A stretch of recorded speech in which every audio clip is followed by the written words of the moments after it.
జనగా మున్సిపాలిటీకి కొత్త పాలకవర్గం ఎంపికయ్యేదాకా చెత్త ముట్టద్దని తీర్మానం చేసుకున్నారో ఏమో గాని పట్నంలో ఏ రోడ్డు మీద చూసినా చెత్తే, ఏ వాడకట్టులో చూసినా చెత్తే దర్శనమిస్తుందట.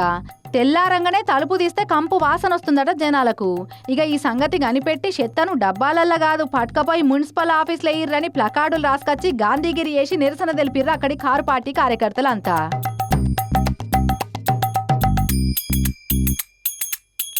జనగామ మున్సిపల్ తాజా మాజీ కౌన్సిలర్లు జనగామ సిటీ కారు పార్టీ లీడర్ల కాడికెళ్ళి అందరికందర్లు షీపూర్లు పట్టుకొచ్చి రోడ్లన్నీ ఊడ్చుకుంటచ్చిర్రు. మెల్లమెల్లగానే అన్నలు ఎటు పడితే అటు ఊడిస్తే మళ్ళీ ఎక్కడున్న చెత్త అదే ఉంటదే. ఓ పద్ధతిగా అందరూ ఒక్క దిక్కే ఊడిస్తే మీరు వేస్తున్న నిరసనల నిజాయితీ కనిపిస్తుండే కదా.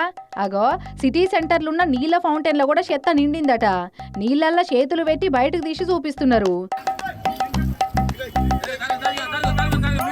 మరి కౌన్సిలర్ల పదవీకాలం పూర్తయితే మళ్ళా కొత్తోళ్ళు వచ్చేదాకా చెత్త దియ్యొద్దని ఏమన్నా నిర్ణయం తీసుకున్నారా ఎట్లా?